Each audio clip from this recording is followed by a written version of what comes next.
That was a glorious stroke. So he's been 15 minutes on 49 now. But he's off it now, and that's his 50, turned away. In great style down the long leg. One will be enough for him. And what a start to a Test match career. And he's bowled him. A very, very good Yorker, that one. My word, that's a good piece of bowling. Cricket it's a negative game.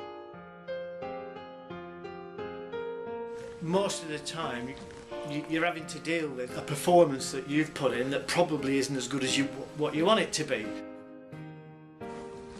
There was that certain level of enjoyment where it could tip the other way if you didn't do well. Don Bradman, statistically the best batsman ever, got 100 every third visit to the crease. And as a batsman you feel like you should get 100. So 2/3 of his career, when he didn't get 100, he was a failure. In a daft way like that, most of your career is a failure.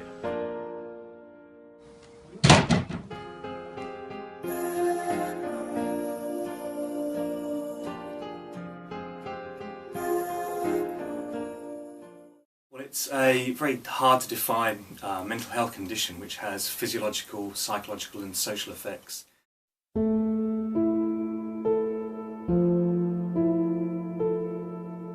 It's quite a debilitating illness. I'd had a rough patch, and then Sarah, my wife, said, "You're going to have to go to the doctor." I haven't spoken to anybody for about 3 months. And I knew there was something wrong, but I hadn't really twigged. I just thought that was just how things were at that time. And then when I went to the doctors, and he actually told me I had clinical depression.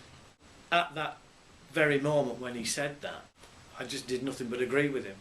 And I just knew that was it, he was right.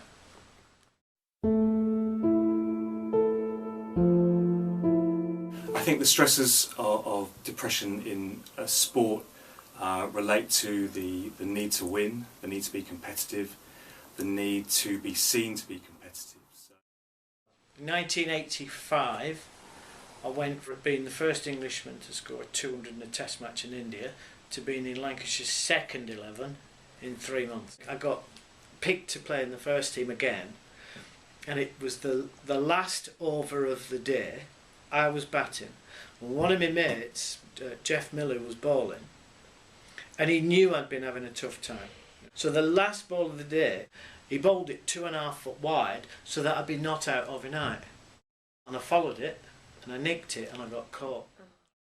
Everybody in the dressing room, you know when there's complete silence and nobody dare look at you, everybody just felt for me, and I just took my helmet off, put my bat down in my gloves, and just I couldn't stay. So I just got my car keys and left. And when I turned the keys off in the driveway, I couldn't get out of the car because I'd still had my pads on, wedged under the dashboard. At that point, I thought, I don't even know whether I'm going back in the morning. I was 13 first time, and I remember I got 4 ducks in a row, and I sat in the change room and cried. And the second one was fairly recently when I came back home from the Lions tour. I got diagnosed with a side injury, which meant I had to leave before the first Test match. And to hear the news that I wasn't going to take part after I'd done so well, and it was the fact that all winter I'd sort of worked so hard to get physically in good shape and ready to go mentally, and then to be told that, look, I'm sorry, but you're injured, you have to go home, was particularly depressing for me.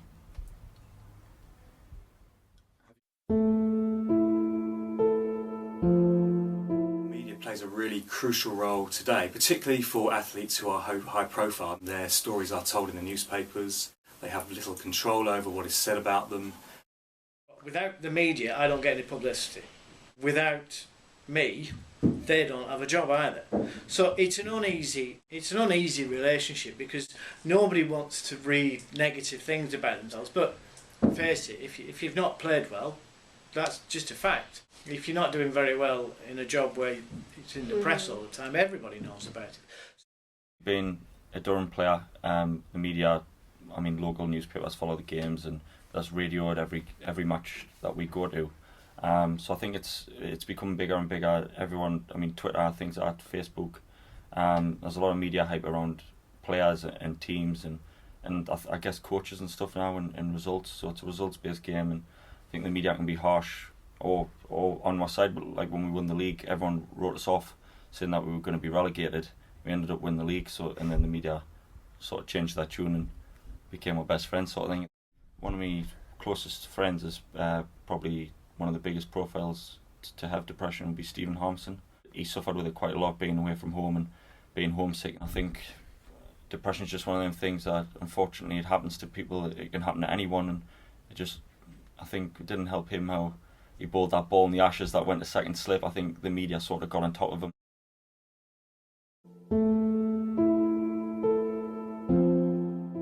A lot of players will fear being stigmatised.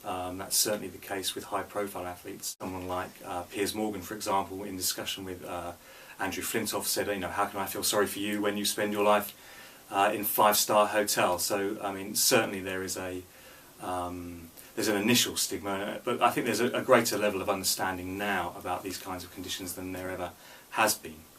When I was your age, nobody ever talked about mental health issues. That just meant you got locked up somewhere, as far as I was aware.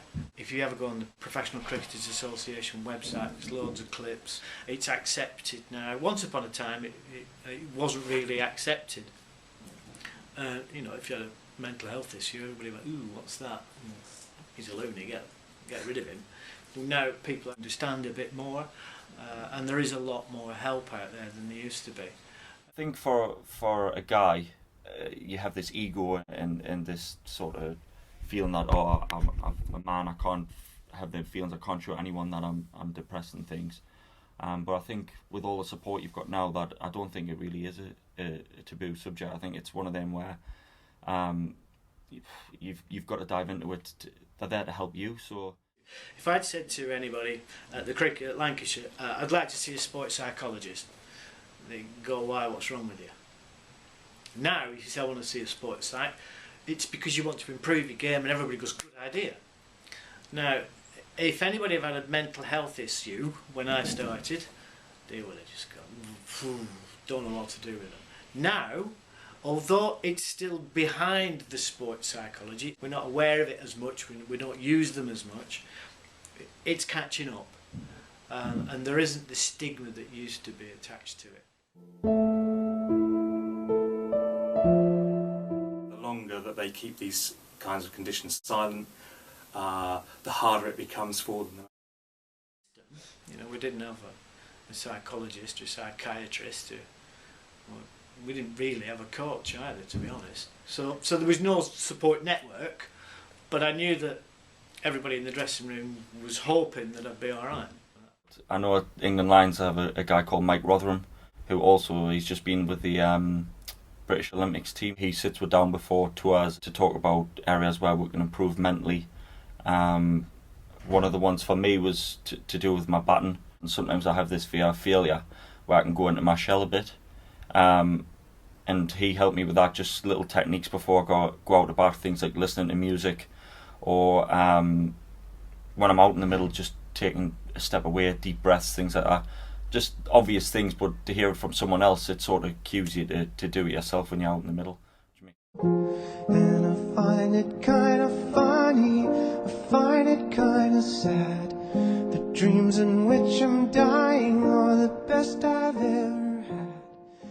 I went to the doctors in the first place. He said, "Have you thought about suicide?" And I said, "No, I haven't, because I know somewhere I have a good job, a good wife, a lovely family. I know I have a good life, but I just can't find it."